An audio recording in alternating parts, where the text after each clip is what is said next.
Fundada en 1561 al pie de la precordillera de los Andes por Pedro Ruiz del Castillo y refundada al año siguiente por Juan Jufré, la ciudad se constituyó desde muy temprano en un oasis derivado del río Mendoza. El sistema de acequia desarrollado por los indígenas y la profusión de árboles, plazas y parques hacen del verde y del agua sus características dominantes. Con más de 110.000 habitantes, la ciudad tomó un nuevo impulso en los últimos años, gracias al circuito turístico de las bodegas y a la producción de vinos de alta gama.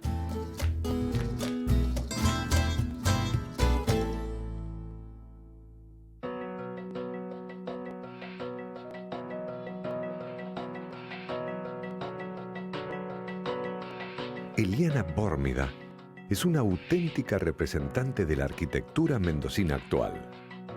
Su estudio Bórmida y Jansón es autor de algunas de las bodegas más espectaculares e innovadoras del país.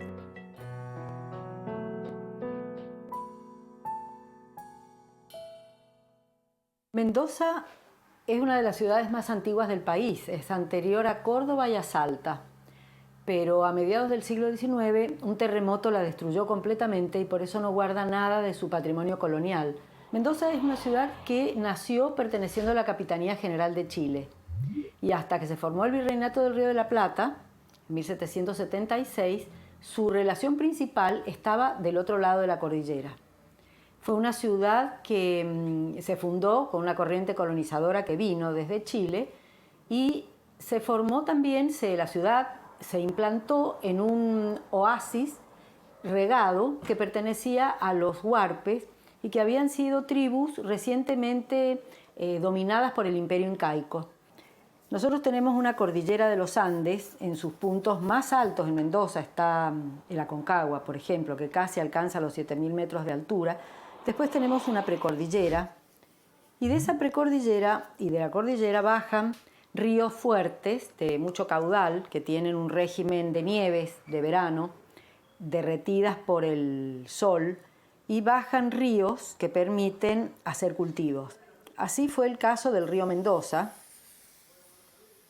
que describe cuando llega a la planicie al pie de las montañas una curva muy amplia y parece ser que de una falla geológica se había abierto un canal y en este canal de riego, que tenía varios ramales, se asentaban todos estos caciques. Este es el canal que pertenecía al cacique Guaymallén.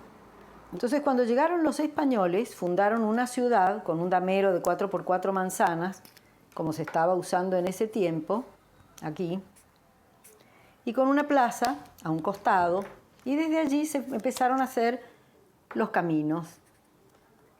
Había un camino que comunicaba de norte a sur, porque los pasos para Chile tenían que dar una larga vuelta y ya sea para el norte o para el sur, se unían en un lugar que se llama Uspallata, el paso de Uspallata, que es el que todavía hoy se usa para cruzar a Chile. Entonces eso desarrolló un camino norte-sur. Pero también hubo, sobre todo después de anexado Cuyo al Río de la Plata, un camino importante que iba hacia el este, hacia Buenos Aires.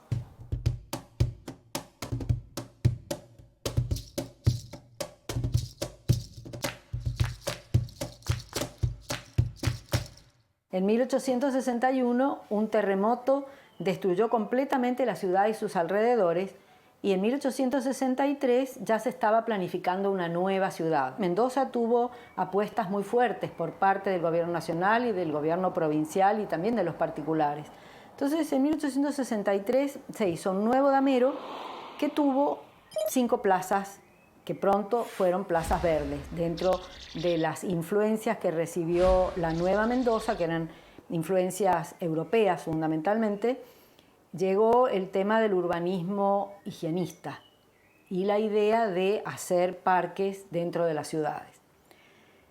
En 1885 llegó el ferrocarril, que también fue una línea importante para la estructura urbana. El ferrocarril describió esta orientación, también el sentido norte-sur, la estación fue colocada por aquí. Eso fue haciendo ampliar los barrios de esta segunda cuadrícula. En 1896 hubo otro rasgo muy importante, que fue la creación del Parque General San Martín, que hizo una T, y cerca de un canal de riego, que en realidad más que canal de riego era un canal colector de las crecientes que bajaban de la montaña, un canal que venía por aquí, se hizo el Parque General San Martín, en una mancha aproximadamente así, muy grande, pensando que todo esto es un desierto y que las ciudades se habían alimentado de canales de riego. Y la nueva ciudad había recibido una intervención muy importante porque los canales de riego se sistematizaron siguiendo la forma del damero, o sea, acequias en cuadrícula en todas las calles de la ciudad. Eso fue una innovación enorme. Muy poco tiempo después se plantaron árboles en todas las calles de la ciudad y Mendoza surgió entonces como una ciudad oasis y ha llegado a ser hoy uno de los casos más interesantes de urbanismo en regiones desérticas. Porque con este sistema de arbolado público, aumentado por el verde de los fondos de las casas particulares, se ha transformado el microclima de la ciudad.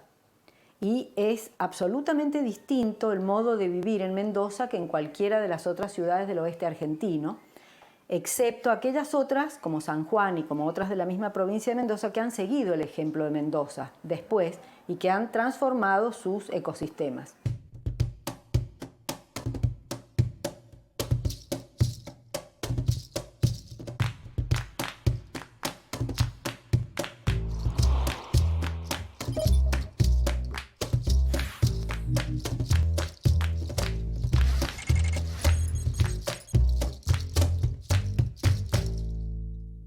Este parque tuvo obras muy interesantes, entre ellas una obra que se hizo en la década del 10, que fue el Cerro de la Gloria, con su monumento al Ejército de los Andes, que es una cosa que le dio todo un sentido a Mendoza, porque Mendoza es el lugar donde se hizo la campaña y donde salió el Ejército Libertador con el general San Martín. Entonces Mendoza tiene ese símbolo muy importante. Y el parque se transformó realmente en un ícono de todo esto.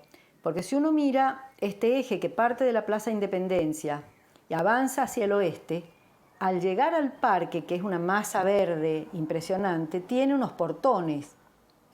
Y estos portones abren una perspectiva muy larga que parece terminar en los Andes nevados.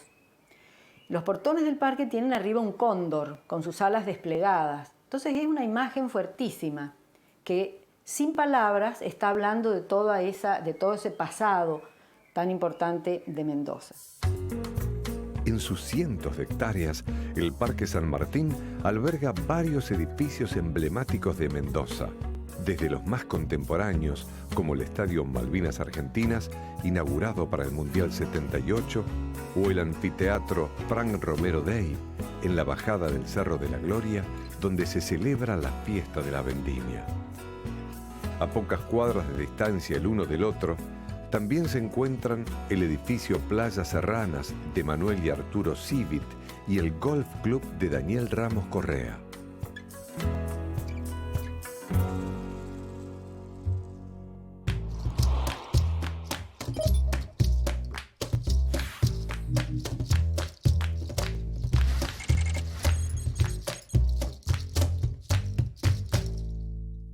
Estamos frente al edificio de Playas Serranas, una obra que realizaron los hermanos Civit en 1936.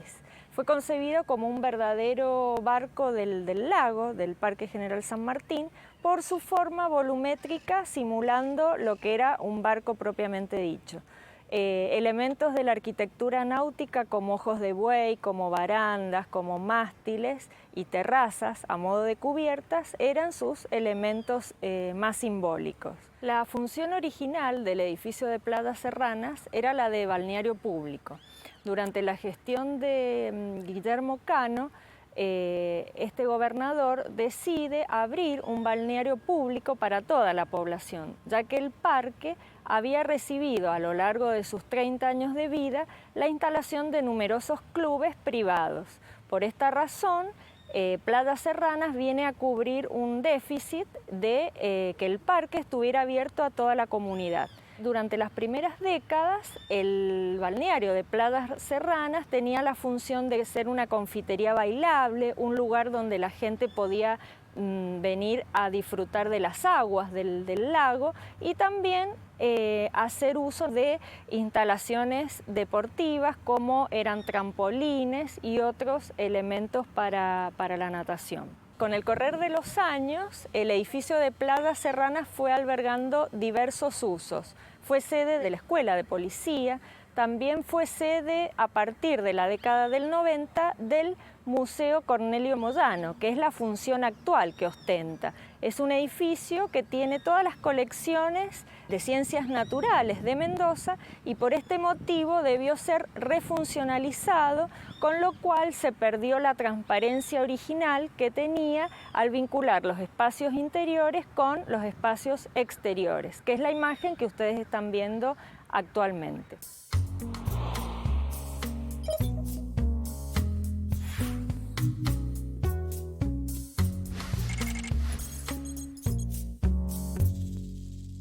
El edificio principal del Golf Club Andino fue realizado por el arquitecto Daniel Ramos Correas. Es contemporáneo al edificio de Playas Serranas, es decir, que se inaugura también en 1936, pero en este caso el proyectista elige un lenguaje neocolonial en el que se destacan sus galerías, sus pilares de madera, sus aventanamientos, que recuerdan un poco lo que era la arquitectura colonial del noroeste argentino.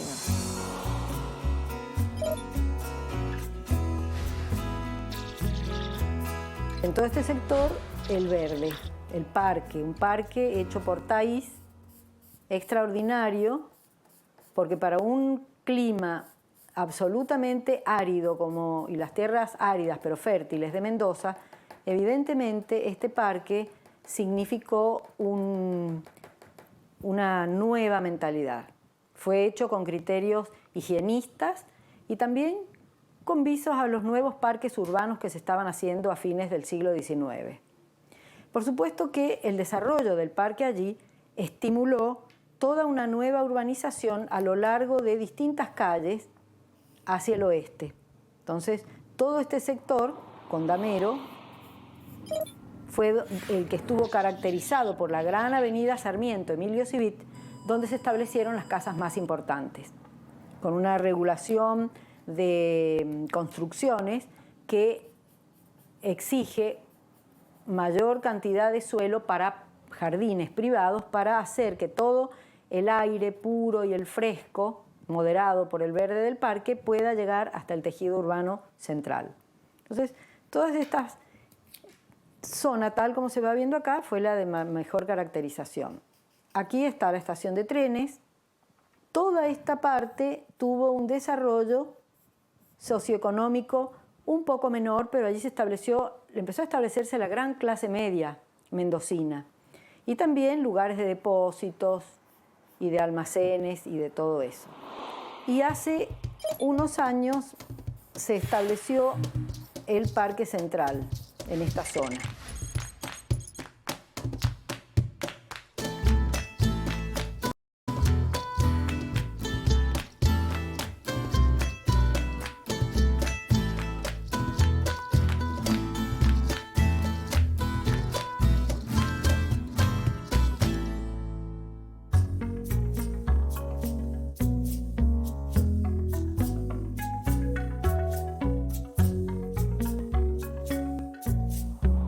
En el año 1948 se hizo el Parque Cívico, que es también un lugar muy interesante de Mendoza, porque destruida la casa, digamos, de gobierno de la época fundacional con el terremoto, la nueva casa de gobierno se hizo con todas las características del urbanismo moderno. Entonces se hizo siguiendo también un eje de Plaza Independencia hacia el sur, Ahí está nuestra casa de gobierno, con otros edificios judiciales, etc. Entonces se va formando una estructura urbana muy interesante. Y después, en la década pasada, cuando ya el ferrocarril ha estado entregando terrenos nuevamente a la ciudad, se ha hecho el Parque Central, que está por aquí, rodeado por viviendas de propiedad horizontal. Entonces, como se puede ver con todos estos elementos, la estructura urbana de Mendoza tiene líneas muy fuertes. No es como esas otras ciudades que han ido creciendo con dameros más o menos indiferenciados, sino por el contrario, ¿no? Aquí se encuentra siempre líneas principales, ejes de perspectiva, focos, porque la referencia más importante para orientarse en Mendoza es, por supuesto, el oeste. Todas las calles hacia el oeste miran hacia la montaña. Entonces hay un sentido de ubicación para las personas que han reconocido este gran rasgo que es muy fuera de lo común. Uno se ubica en Mendoza. Y después Mendoza tiene también un perfil urbano. La forma de la ciudad empezó siendo una forma alargada por todas estas líneas, empezó siendo así, pero evidentemente después con el desarrollo de las carreteras, de las rutas, en la década del 60 ya se estaban haciendo estos viejos caminos norte-sur y hacia el este se estaban transformando en la Ruta 40 y en la Ruta 7.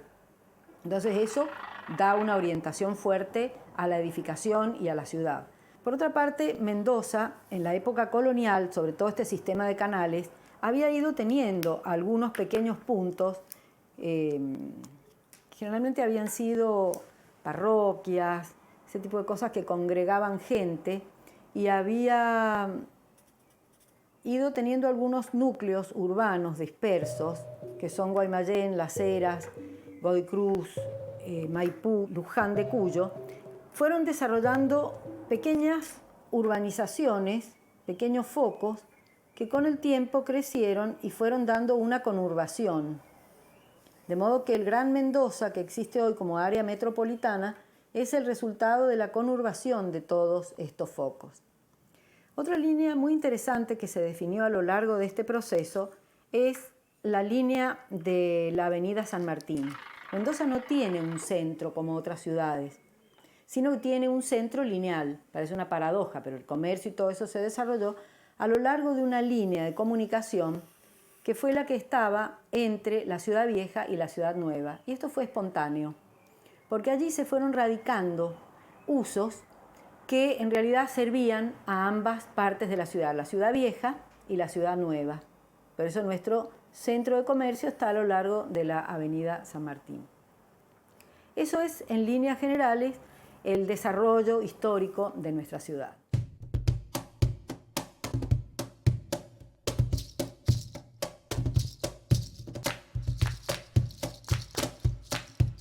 Ahora vamos a referirnos a la parte céntrica de la ciudad. La ciudad tiene un área metropolitana extensa, pero la parte que, digamos, reúne la mayor cantidad de sitios y de elementos con mucha identidad mendocina es el casco. Entonces, ¿cuáles son los elementos fundamentales de nuestro casco? Está el canal Cacique Guaymallén. Al lado de ese canal se formó la ciudad colonial, con su plaza excéntrica. En el año 1863, después del terremoto, se hizo el nuevo damero con la llamada Nueva Ciudad, que tuvo 5 plazas. La del medio, Plaza Independencia, es un parque urbano de 4 hectáreas, y después 4 plazas de 1 hectárea que fueron definiendo barrios distintos de la ciudad.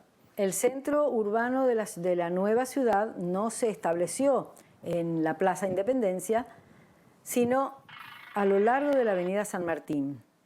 Esto era una calle que desde tiempos anteriores al terremoto ya tenía su dinámica. Y esta ciudad creció con todos los atributos de una ciudad moderna, de una ciudad que tenía avenidas de 30 metros, y calles de 20 metros con veredas anchas. O sea, todo esto era una avenida de circunvalación. O sea, era una ciudad que nació con vocación de modernidad muy grande. Hacia este lado de la cuadrícula de la Ciudad Nueva, todo esto por supuesto se va cubriendo también de cuadrícula. La cuadrícula de Mendoza tiene una característica, sigue una trama bastante regular, norte, sur, este, oeste, levemente inclinada, pero está surcada por ahí por trazas de antiguos canales que producen algunas deformaciones en la cuadrícula. Esos son restos de antiguos canales de riego que se han ido cambiando con la historia de la ciudad. Por supuesto que la ciudad tiene algunos otros colectores que bajan digamos, son líneas de escurrimiento más que de riego y que forman los límites de la ciudad capital.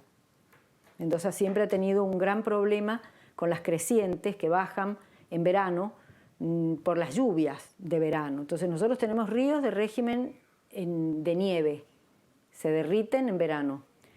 Pero en el verano también tenemos las lluvias y hay crecientes de cauces que terminan inundando la ciudad. Por eso la ciudad siempre se ha preocupado por defensas aluvionales.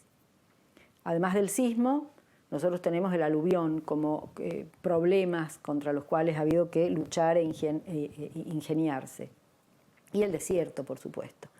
Porque una de las grandes virtudes de Mendoza ha sido ir transformando todo el escenario urbano, que es de naturaleza desértica, en un oasis urbano, haciendo algo muy elemental y muy simple, muy característico del siglo XIX, que fue que en toda la cuadrícula urbana, en la época colonial, bajaban las corrientes, las acequias de riego, pero las acequias de riego cruzaban la ciudad en el sentido de las pendientes del suelo. Pero después del terremoto, la situación cambió totalmente y se hizo un sistema de riego con un canal matriz que va más entre las tierras más altas y se sistematizó todo esto y todas las acequias corrieron de este modo por todas las calles de la ciudad, a ambos lados, y también con pases para las calles en contrapendiente.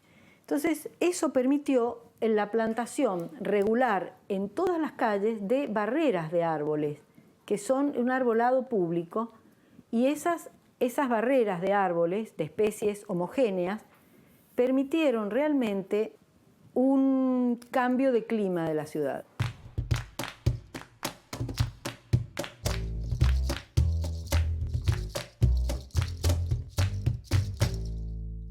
El área alrededor de la Ciudad Vieja tuvo una recuperación muy lenta.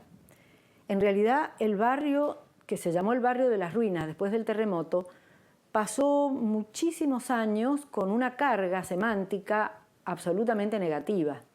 Era un barrio donde había quedado sepultado todo.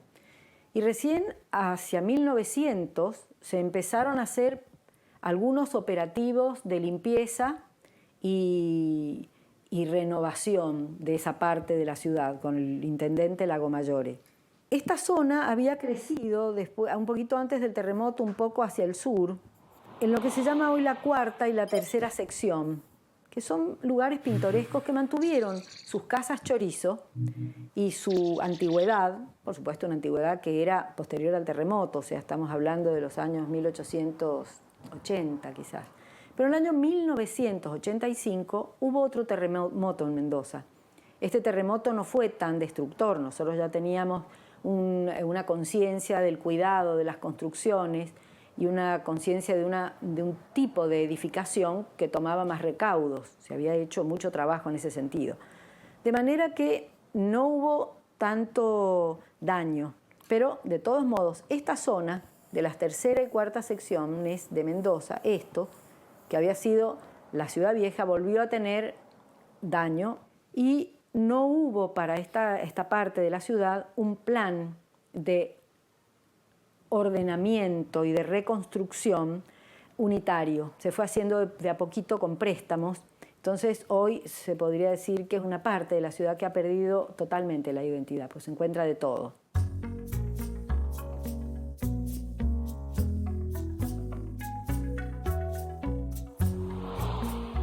La extensión de la ciudad hacia el este, por lo que nosotros llamamos el acceso este, desde el cual se toma también el acceso norte-sur, que va hacia los otros centros urbanos, Godoy Cruz, Maipú, Luján y después hacia los que están más al sur.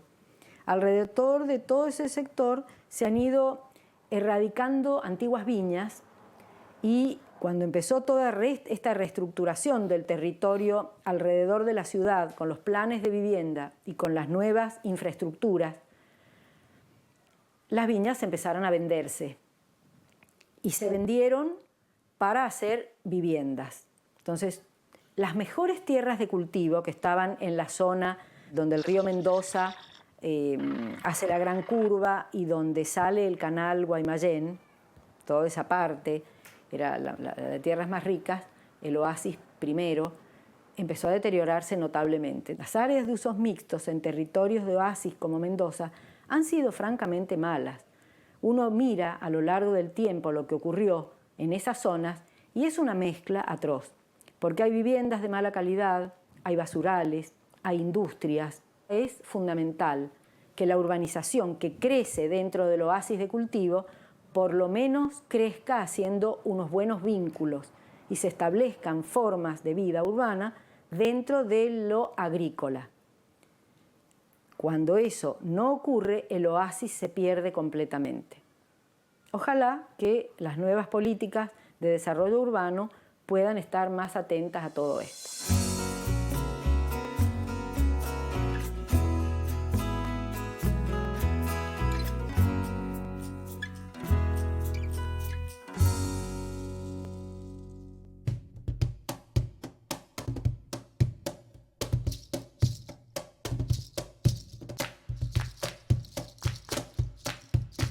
Mendoza tiene una tradición vitivinícola de casi 500 años que empezó en tiempos de la colonización española. En ese momento era parte de la vitivinicultura chilena que se estaba ya perfilando como la gran vitivinicultura de América del Sur, junto con toda la que se ha desarrollado luego en el área andina del Cono Sur. Y Mendoza en realidad tiene un patrimonio arquitectónico que corresponde a estas diversas épocas, pero no todo ha sido bien mantenido. De toda la época colonial, que fue una arquitectura de adobe, con techos de caña y maderas pesadas, regionales, no ha quedado nada porque el terremoto de 1861 destruyó todo. Solamente la bodega Panquegua de la familia González Videla tiene una bodega anterior al terremoto, pero ya es perteneciente al siglo XIX avanzado, no es colonial realmente, aunque se mantenía el tipo. Después hubo una época de inmigración apoyada sobre todo por unos marcos de políticas económicas, sociales, industriales del liberalismo. Entonces allí llegó un conjunto de ingenieros, de técnicos, de arquitectos, de materiales que transformaron completamente la arquitectura vitivinícola al mismo tiempo que se estaba transformando la vitivinicultura en sí misma.